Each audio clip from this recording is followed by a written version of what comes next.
Assalamualaikum warahmatullahi wabarakatuh.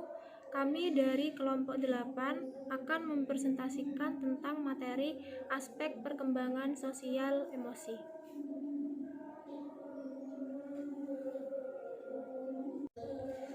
Saya akan memperkenalkan anggota kelompok 8. Saya sendiri Tisa Fitri Rosita dengan NIM 210 210 20 50 91 dan rekan saya yang bernama Dian Putri Utami dengan NIM 210 210 20 5105. Pertama-tama saya akan menjelaskan tentang tahap perkembangan dari Erikson teori. Yang pertama, tahap 1, usia 0 sampai 2 tahun, titik awal pembentukan kepribadian. Tahap 2, usia 2 sampai 3 tahun, mulai munculnya rasa egoisme, malu dan kecurigaan. Tahap 3, 3 sampai 6 tahun, anak-anak belajar menemukan keseimbangan antara potensi mereka dengan harapan dan tujuan mereka.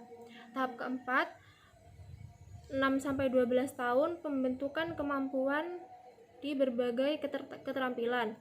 Tahap 5, umur 12-20 tahun, masa remaja dan ego mulai menemukan dirinya di balik lingkungan sosial maupun di dunia kerja. Selanjutnya, tahap 6, umur 20-40 tahun, kekuatan fundamental yang diperlukan adalah cinta, karena konflik antara keintiman dan isolasi. Atau tahap 7, 40-65 tahun, menjadi produktif di bidang pekerjaan mereka, memiliki pekerjaan, keluarga, terdidik yang sukses, dan melatih generasi berikutnya. Tahap terakhir, 65 tahun sampai meninggal, mulai melihat penurunan kesehatan. Konflik utama pada titik ini adalah integritas ego dan keputusasaan. Baik, saya di sini akan menjelaskan tentang tahap psikoanalitik menurut Freud. Teori Freud memandang bahwa langkah-langkah ini bersifat universal. Menurut Freud, munculnya setiap tahap psikoseksual dan pola perilaku spesifik yang muncul pada setiap tahap dikendalikan oleh faktor genetik. Tetapi isi dari tahap-tahap ini tergantung pada budaya di mana perkembangan terjadi. Berikut adalah tahap-tahap psikoanalitik menurut Freud. Yang pertama yaitu tahap oral. Tahap oral terjadi sejak lahir sampai umur 1 tahun. Yang kedua yaitu tahap anal. Tahap anal terjadi pada usia 1-3 tahun. Yang ketiga yaitu tahap palik. Tahap palik terjadi pada usia 3-5 tahun. Yang keempat yaitu tahap laten. Tahap laten itu sendiri terjadi pada anak usia 5 tahun sampai awal pubertas. Yang terakhir yaitu tahap genital yang terjadi pada anak masa remaja. Selanjutnya saya akan menjelaskan tentang tahap perkembangan emosi sosial menurut Permen 146 dan 137 tahun 2014. Pertama, anak usia 3-6 bulan akan merespon dengan gerakan tangan dan kaki.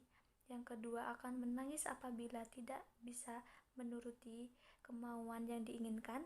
Yang ketiga, merespon dengan menangis atau menggerakkan tubuh pada orang yang belum dikenal. Lalu, anak usia 6-9 bulan akan melakukan menempelkan kepala bila merasa nyaman dalam pelukan, gendongan, atau meronta kalau merasa tidak nyaman. Lalu pada anak usia 12 bulan sampai 18 bulan akan marah ketika misal permainannya diambil, lalu menunjukkan reaksi yang berbeda pada orang yang telah dikenalnya. Bermain bersama teman, tetapi dia bakalan sibuk dengan mainannya sendiri. Selanjutnya pada anak usia 18-24 bulan, mereka akan mengekspresikan berbagai reaksi emosi dan meniru perilaku orang dewasa di sekitarnya. Lalu akan melakukan reaksi menolak pada orang yang tidak dikenalnya. Lalu, di saat anak usia 2-3 tahun, dia akan memberikan salam setiap mau pergi, memberikan reaksi percaya pada orang dewasa. Dan ketika umur 3-4 tahun, anak tersebut bisa mengikuti aktivitas dalam suatu kegiatan besar, lalu akan meniru apa yang dilakukan oleh orang dewasa, lalu mengatakan perasaan secara verbal. Selanjutnya akan disampaikan oleh rekan saya bernama Tisa. Lalu, tahap usia 4-5 tahun, kesadaran diri, menunjukkan sikap mandiri dan memilih kegiatan, mengendalikan perasaan, menunjukkan rasa percaya diri, dan memahami peraturan dan disiplin. Lalu, rasa tanggung jawab untuk diri sendiri dan orang lain, menjaga diri sendiri dari lingkungannya, menghargai keunggulan orang lain, mau berbagi, menolong, dan membantu teman.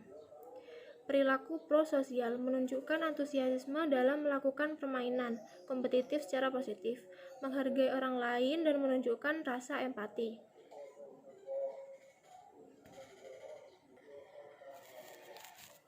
Usia 5-6 tahun, kesadaran diri menunjukkan kepercayaan yang dewasa tepat, mengendalikan diri secara wajar, lalu rasa tanggung jawab untuk diri sendiri dan orang lain, tahu akan haknya, menaati aturan kelas atau kegiatan atau aturan, mengatur diri sendiri, perilaku prososial, bermain dengan teman sebaya, berbagi dengan orang lain, menghargai hak atau pendapat karya orang lain, menggunakan pikiran untuk menyelesaikan masalah, bersifat kooperatif dengan teman, dan menunjukkan sikap toleran. Sekian dari kelompok kami, kurang lebihnya mohon maaf. Wassalamualaikum warahmatullahi wabarakatuh.